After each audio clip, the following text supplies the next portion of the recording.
Hello, Taylor T. Carlson here, and at this point I'm never going to get tired of classic hard rock and heavy metal, and that brings me to the next thing that I'm going to cover on this channel. That, of course, being Skid Row, The Atlantic Years, the CD box set. This covers 1989 to 1996. Skid Row, one of the greatest of all classic hard rock and heavy metal bands. Everyone will always remember them best for their classic period featuring vocalist Sebastian Bach, guitarist Snake Sabo and Scotty Hill, bassist Rachel Bullen, and drummer Rob Affuso. The group's still going strong with 3/5 of their classic lineup. They actually just got a new singer, and they're going to have a new album coming out in, I believe, October. This is a release of the albums the group did on the Atlantic label back in the day. I actually covered the vinyl release of this on the channel a few months ago, so I will be covering a few similar points on here. I'm also going to point out what's different between the vinyl and CD versions, although there really aren't a ton of differences. So we'll unbox this. I'll go through and show off the discs and share my opinions.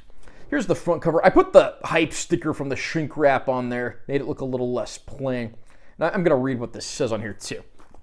The Atlantic Years, 1989 to 1996. 5 CDs, including Skid Row's multi-million selling worldwide charting first 3 studio albums, plus the B-Side Ourselves EP, and for Japan only live EP, Subhuman Beings on Tour. The top and bottom of the box are just plain. There's the spine.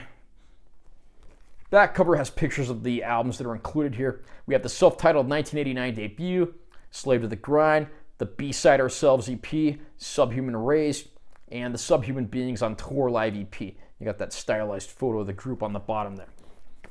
So we'll take our discs out, and I'm just going to go through here disc by disc and show off what's here.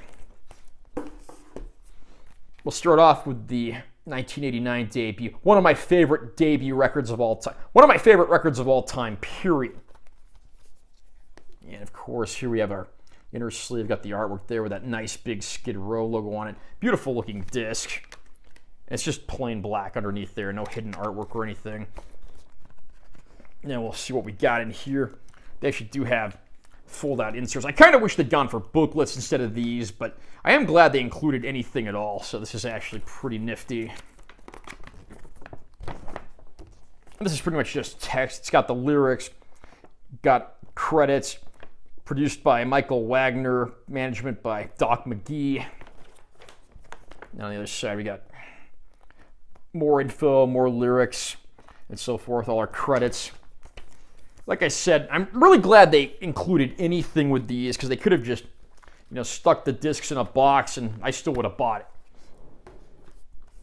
Going down the list, we get to their 1991 sophomore album, Slave to the Grind. Cover art on this was actually done by Sebastian Bach's father. Here's our track list on the back. This is the original uncensored version of the album that includes Get the F Out. I'm not going to say the actual word on here because I don't want to get flagged on my channel. But on later pressings, that was replaced with a song called Beggar's Day. Here's the inner artwork. Here's our disc. Again, these discs actually look very nice. I'm going to pull that off there. They sort of have the continuation of Sebastian Bach's father's artwork there. And that looks gorgeous. We'll pull our insert out of here. And again, same deal here. It's like a fold-out insert. I wish they'd done booklets because those would have been a little easier to manage. But I'm not complaining too much. Got photos of the band members right there.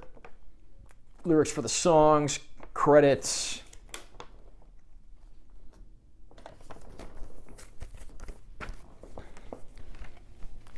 And let's keep moving on down the list. Third thing in the box set that we have is the B-Side Ourselves EP. This is a 5-track EP that's nothing but covers. Some of these were, of course, B-sides, as the name dictates. The track list on here is Psychotherapy, originally by the Ramones. And that version features Tame Me Down from Faster Pussycat on backing vocals. Come On and Love Me, which is a Kiss cover. Delivering the Goods, which is a Judas Priest cover. And Rob Halford even makes a guest appearance on there. What You're Doing, which is a Rush cover, and Little Wing, which is a Jimi Hendrix cover. Got a great shot of the band right there. And here's the disc. Again, nothing under where the disc goes on this one. And let's see what we've got on our insert here. I actually did own a standalone release of this EP on CD. I wish I still had that so I could compare it to what's in here. On this side, you got a very cool looking mini poster of the band. I think that's the same picture that's inside the sleeve, just a plain black thing on the back there. And right now we come to the often underrated third album, Subhuman Race. This one was produced by Bob Rock instead of Michael Wagner. Bob Rock had worked with Metallica and Motley Crue prior to this and had quite the big name career for himself. Just kind of a plain blue inside of this cover.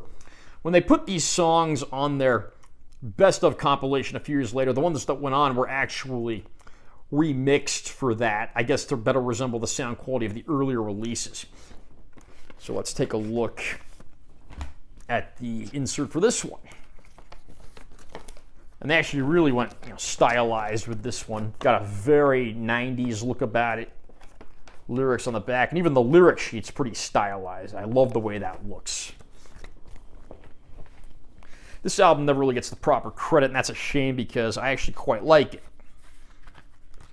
The fifth and final CD in this release, of course, is the Subhuman Beings on Tour EP. This was a live EP that was originally only intended for Japan, so it's nice to get it here. There's a look at the track list. And once again, they actually do a cover of Delivering the Goods by Judas Priest. The rest of the songs, I believe, are, for the most part, just the things that came from their albums. But they also do the cover of Psychotherapy on here that they also did on B-Side Ourselves. Here's a look at the inside of the sleeve. Good photo of the band right there. Got our CD there. And let's take a look at the insert on this one. This one I like because it also has Japanese text in addition to the English language text. Got the Japanese writing on this side, and then all of our English writing on this side. Although it looks like there's still some Japanese writing on this side. So that's a nice touch there because, again, that was an EP that was really meant more for the Japanese market.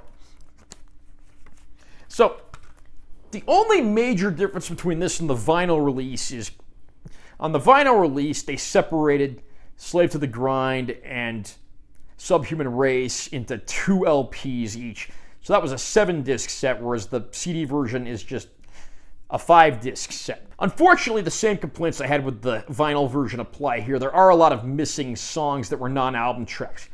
First of all, missing in action is their cover of the Sex Pistols song Holidays in the Sun, which was done for the Stairway to Heaven, Highway to Hell album. It's also missing the live bonus tracks from reissues of the first 2 albums. There was a reissue of the first album that had like an entire live concert bonus disc. That's not here. There was some, I think there were Japanese releases of the first 2 albums that had a few live bonus tracks.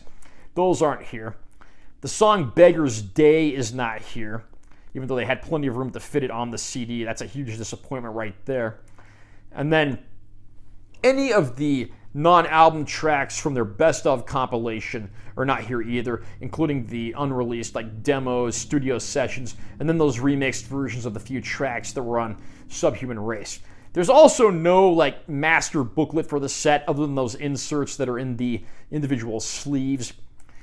I am happy with this set, but I wish maybe they'd done like a bonus disc with some extra tracks on it, like the songs I just mentioned, and then maybe again, a master booklet with some more vintage photos, maybe some comments from the band, essays, rare photos, things like that. It is a good set, but again, I wish they'd just put a little more effort into it. I mean, on an A to F scale, this is easily, I'd say, a B+. The music is top-notch. I will never deny that, though I do miss a few of those tracks that didn't make the cut. And I do highly recommend this set for any fan of hard rock or heavy metal. Are you a Skid Row fan? What's your favorite song? What's your favorite album?